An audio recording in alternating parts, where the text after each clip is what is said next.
Good morning, girls. Can you hear me? Yes, ma'am. Okay. So, yesterday, where were we?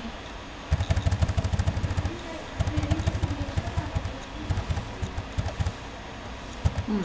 So we started with the industrial development and so we had to start with the economic factors influencing the growth of entrepreneurship. Okay, so in this unit we'll mostly be focusing on the industrial policy that has been introduced in our country, and the first industrial policy was introduced in 1948, just after independence, and how it has progressed or how it has changed and adapted to the changing environment. We'll see the transition through the years since 48 to now. Okay, so these are the factors that influence the growth of entrepreneurships. So elements that affect economic growth also affect the development of entrepreneurship. The main economic elements are as follows. The first element is capital. So as we all know, capital is considered the lifeblood of business, right? So without capital or without finance or without funding, no business can prosper or even function. Capital is a very important factor in setting up an enterprise. It is through this that the entrepreneur starts production by collecting land, labor, machine, raw material, organization, etc. for various sources. Okay, capital acts as a lubricant in the production process. An increase in capital leads to an increase in the amount of output produced.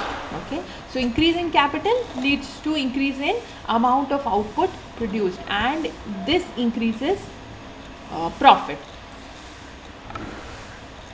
So as we invest more and more capital or more and more funds into the business, it obviously helps us in multiplying it in earning more or increasing or generating more capital with the help of already invested capital. Now in economics in 12th class, you may have studied the concept of money multiplier or investment multiplier. Does anybody remember that? That is how this capital increase takes place. Okay, if somebody remembers, then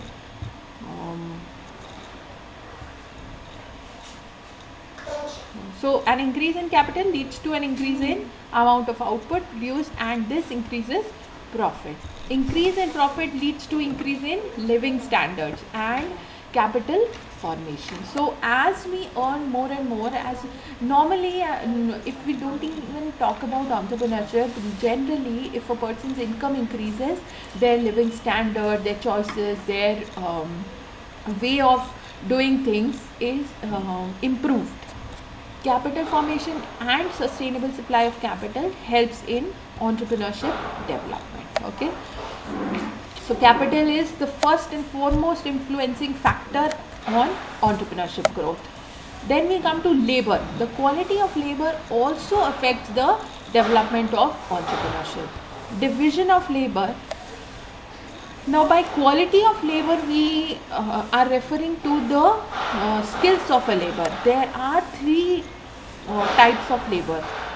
One is skilled labor, the other one is semi-skilled labor and unskilled labor. Okay, so these are the three basic categories in which labor is usually divided. Now, obviously, a skilled labor possesses the required skills to do a job or a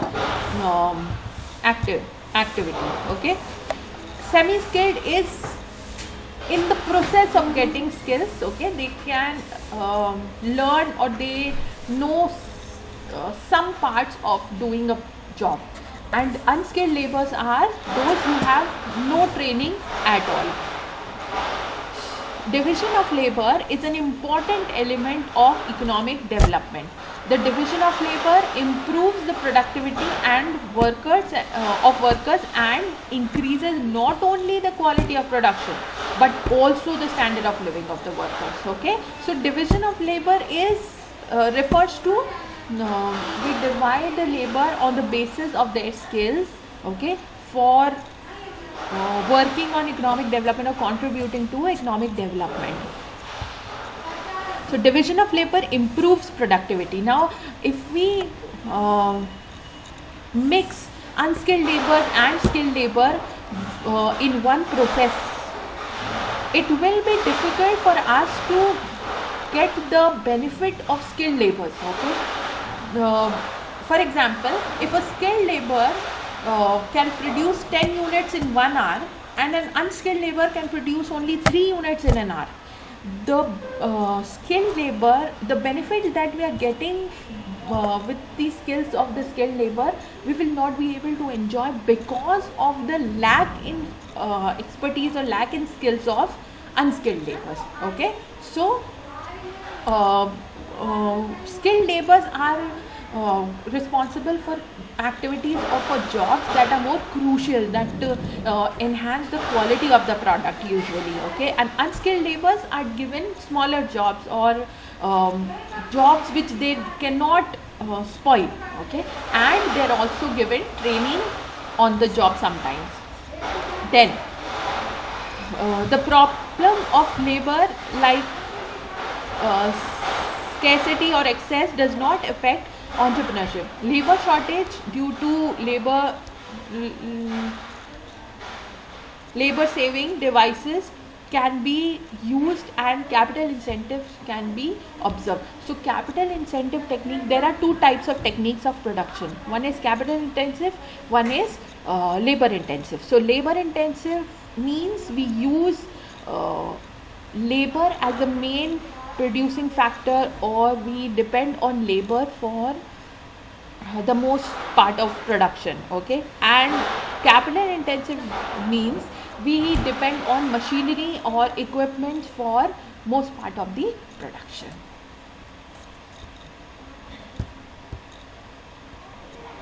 Then moving on the other hand, in the events of excess labor, now there is sometimes shortage of labor as well, and there is excess of labor. Sometimes we do not need so many people to work.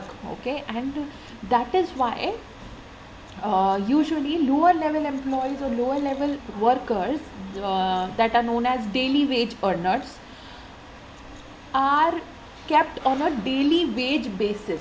Okay, so they are paid for the number of days they are employed and then they are let go. Labor intensive production can be made and human labor can be used more than machines.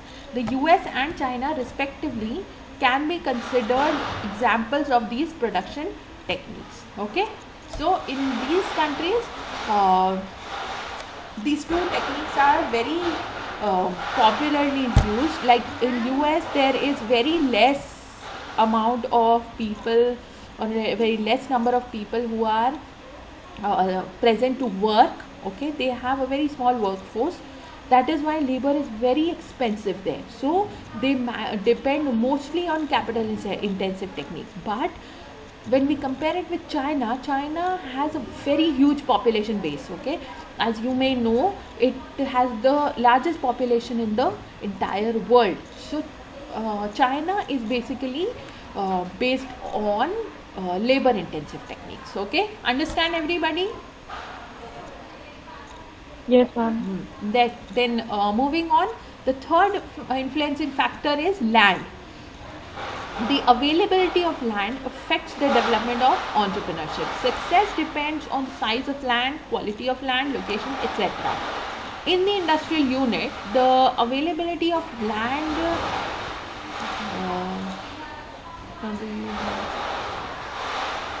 in the Tama business unit is very important, whereas in some areas in the service unit, land is not required in some areas, such as persons engaged in consultancy, brokerage, etc. Since the supply elasticity of land is devoid, so basically what we're trying to say here is that land, the availability of land and the type of land available also influences the growth of entrepreneurship. Like as in yesterday's class we talked about industrial estates. I explained what industrial estates are. So industrial estates are areas that the government tries to develop in ways where it provides all the required facilities on infrastructure by any business, okay, like good transportation facility, good electric connections, that are high voltage electric connections that can be used commercially in factories and in running huge machines, okay. Then water facility, then residential areas for these employees who can work in these factories or industries, okay. So these kind of areas are beneficial for businesses, as from the point of view that they will not have to spend excess amount of money on availing these benefits or these facilities, okay.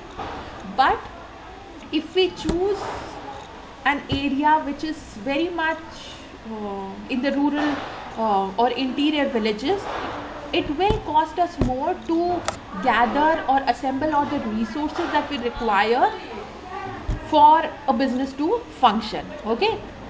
So that is what we mean by the quality of land, okay. And how much land is available depends on the country or depends on the state that you are running your company in, okay. There are some businesses that do not require that much of space, like consultancy, brokerages, the kind of businesses that are not physically existent that much, just they work on a discussion basis, okay. So you do not need a factory for consultancy, right? So there it depends on the type of business that you're doing and the requirement of land, okay. Then moving on, raw material. Availability of raw material occupies a very important place in setting up an industrial unit. Although the development of entrepreneurship due to non-availability of raw material, important factors such as carriage of goods, traffic cost for bringing it, etc. But its direction definitely changes. Sources of raw material and the depending on the sources of raw material and quality of raw material. So raw material is also, or the availability of raw material also influences the growth of entrepreneurship. If we set up our business in an area where it is difficult for us to get the raw material that we require for our industry, it will be difficult for us to progress, right? For example, mostly the tea estates are situated in Assam or probably in the northeastern regions, okay, of our country. Now, if I try to set up a tea processing unit in Rajasthan, will it be successful? No, ma'am. Because, yes, very good, because I will have to transport the raw material from northeastern estates to Rajasthan, means across the country. So it will cost me a lot of money just to transport the raw material and then to sell the products, okay. So availability of raw material also depends, also influences your success or growth of the industry or your business. Plus the quality of raw material, the type of raw material, like there are sometimes the availability of a specific kind of raw material is difficult, and like in entrepreneurship we usually focus on innovating, so a lot of companies try to use innovative sources of raw material. Like waste. A lot of companies are using waste plastic to create some products, okay, or packaging.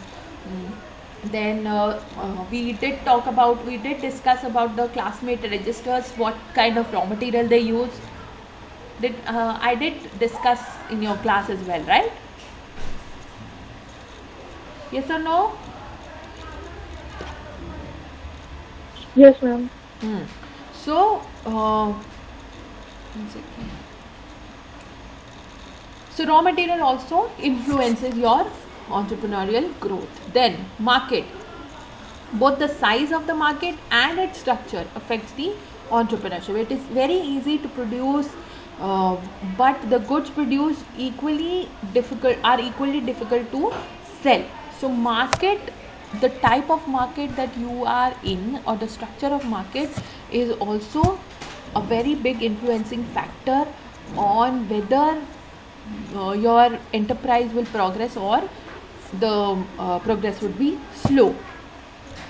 Now, when we say market, it does not refer to a physical market, okay? Like you may be using this word to say, like, I want to go to the market, okay? The market, when you refer to it, it means the physical place where goods are sold and bought, okay? So market usually refers to a place where goods can be purchased and sold, but it does not always have to be a physical place, okay? It can be online, okay, or it can be through the internet. Means online selling apps are different, but websites are different, but when businesses make contracts, or maybe enter a bid, they can use the video conferencing medium or on the cell phone, okay? So market does not always have to be a physical structure or a physical place.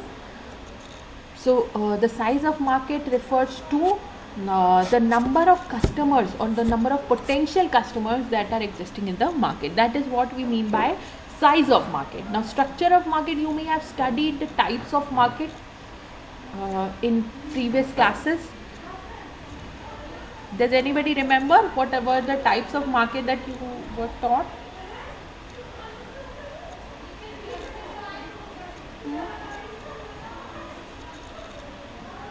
No? Perfect competition, imperfect market, then monopoly, oligopoly. You remember that?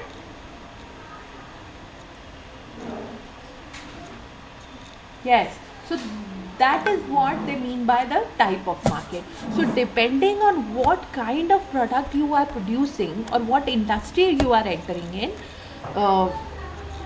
the type of market will influence the growth of your business. If there are too many companies already existing, that means the market share will be very less, because the customer base will not grow. It will be whatever it is, right? But the number of industries that are entering the market can grow invariably. Then next we come to government policies. Entrepreneurship. The government has an important contribution in developing entrepreneurship. The government formulates various policies for trade, industry and business, such as industrial policy, import-export policy, tax policy, etc. Through these policies, the governance of new and current scheme is presented to the nation. In addition to presenting the challenges present, the facilities offered are explained. So when we say government policies, what we are trying to say is that government, as government or political structure of a country changes, the regulations,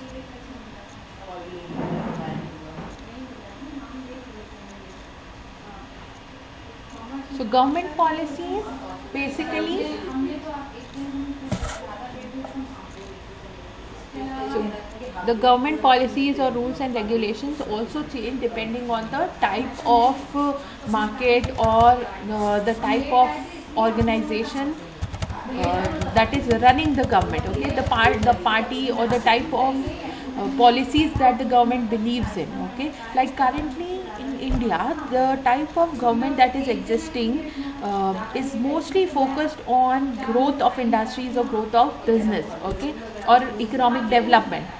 So these economic development rules or these economic development regulations have to be followed by every organization. Okay, so some businesses can keep up with the formalities and some cannot. Okay, so these formalities or these rules and regulations that government changes from time to time,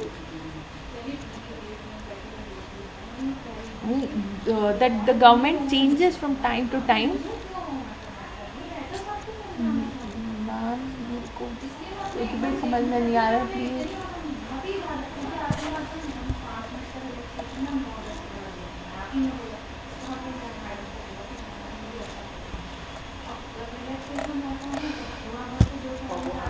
So next we move on to, so basically what I wanted to say in government policies is that government changes policies from time to time, and depending on those policies we the businesses are influenced. Okay, if a government creates policies that are favorable for the business, it will grow. Okay, if they are unfavorable, they will suffer.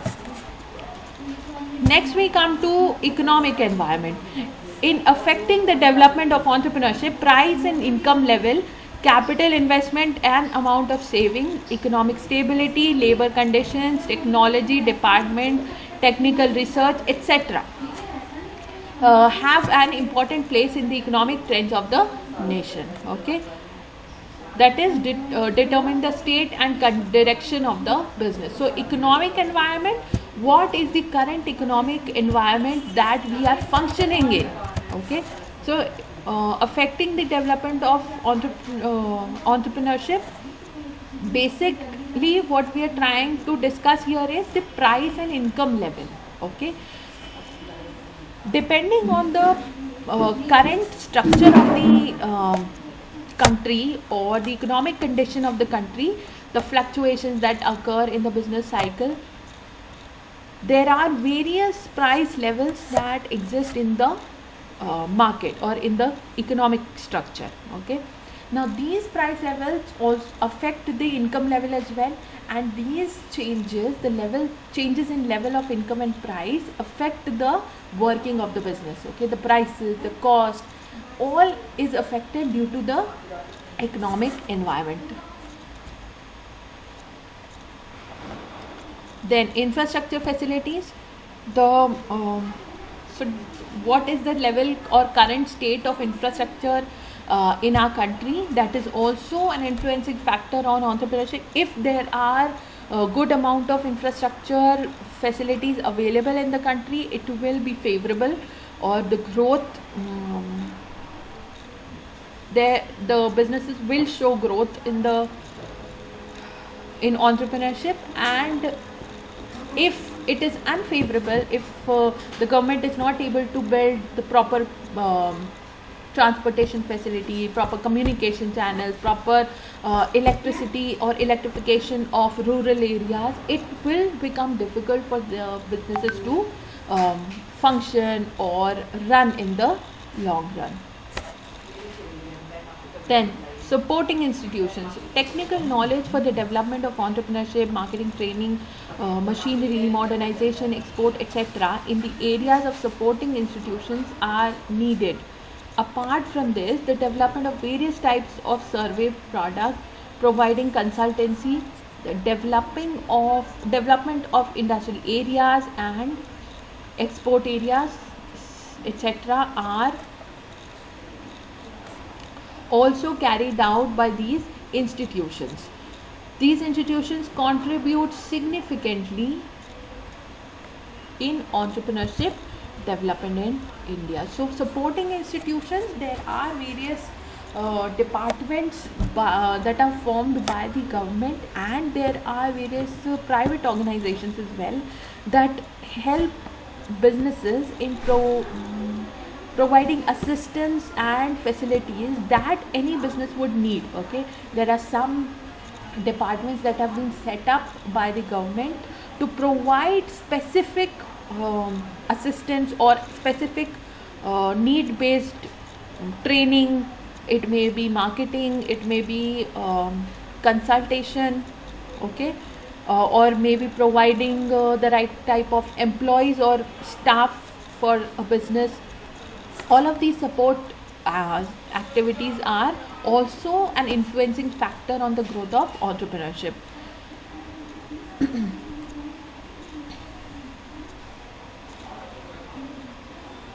Next, we start with the industrial policy. Now, what is the industrial policy? So, it is a set of rules and regulations that have been laid down by the government since many years, and obviously there have been changes that have been made since it was established.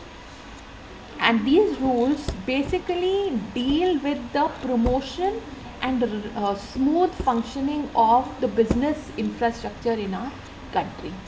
Industrial policy refers to the statutory declaration of the government which lays down the rules and laws to be adopted for the industries. Under the industrial policy, the economic philosophy of the government reflects in the industrial structure.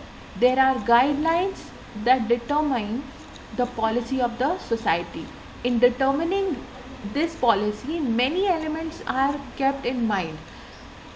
Public aspirations, political will, available physical and financial resources, availability of foreign cooperation, etc. So these are some of the contents or some of the focused elements that are included in the industrial policy of our country. Okay.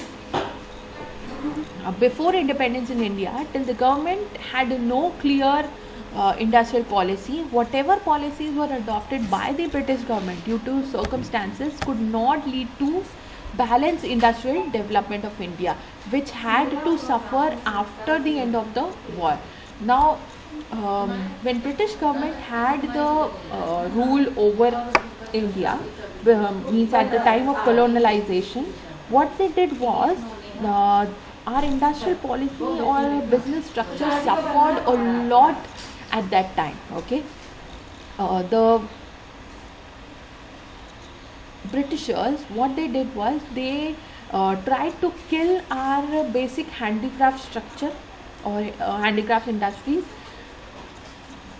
by increasing the excise duty or the export duty on our Indian goods. Okay, and on goods that were exported to any country other than England.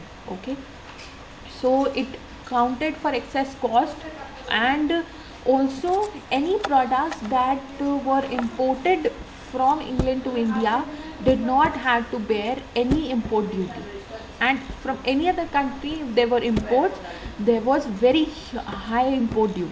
Okay, so this was the policies that the Britishers had established on our country, and which made the industrial structure or industrial development of India very difficult. Problems of spares, lack of raw material, lack of power tools, high prices of goods, problem of modernization, renovation of crush machines, etc. As India became independent and due to partition of the country, an atmosphere of uncertainty has risen everywhere. Okay. Then the foreign capital which was engaged in India started going out of the country, and in the absence of clear industrial policy, the industrialists in the country also withdrew from putting new capital in the industries. The perception spread among the people that the independent government of India was going to nationalize the industries. It is clear that changing the environment of uncertainty and dilemma quickly was absolutely necessary, and in order to do so, it became mandatory for the government to announce a clear industrial policy for India. Okay, so after the freedom struggle, when India became an independent country, um, everything was at unrest. Okay, there was no set policy or rules and regulations that were designed or set that needed to be followed. Okay, and obviously creating policies for the entire country needed a lot of time, and so the government of India tried to create the best policy that they thought were required at that time. Okay, they tried to change the problem parts of the industrial policy that was followed up till the time of independence. Okay, as a result, there have been planned efforts for industrial development in India since independence. The first industrial policy was formulated in 1948 and the second policy in 1956. The second industrial policy have been the basis of India's economic development for nearly 35 years. Although some changes were made in the industrial policy in 1977 and 1980 and 90, the basic structure of the industrial policy of 56 remained as it was. So there were basically two industrial policies that were created, and the second one has been the most effective up till now, obviously till 90. Then in 91 the new industrial policy was introduced. Under this policy, although India made all round progress in the industrial sector and gained an important place in the world in terms of industrial development, the methodology adopted to implement the policy created some complications and inconsistencies that led to the industrialization of India. The environment came to be termed as a licensee bureaucracy, caught in the grip of bureaucracy and a system of extreme control. To overcome these flaws, the new economic policy 1991 was formulated. Okay, so this is the basic history, you can say, of the industrial policy. So the latest industrial policy is the new economic policy that was formulated in 1991. Now we will study about these each of these industrial policies in not too much in detail. We'll just briefly discuss the main points that were focused on or covered under each of the industrial policy and the declarations or the changes that were made. So the first one was published in 1948, the second in 56. Then in the 1956 industrial policy, the firstly changes were made in 1977, then in 1980, then 1990, and then came the present Indian industrial policy, that is 1991. Okay, so we'll be discussing each of them. So please go through whatever we have studied today and try to write in your own words in your notebooks and come up with questions. If there are any doubts, you can ask me in class. Okay, so we'll stop here.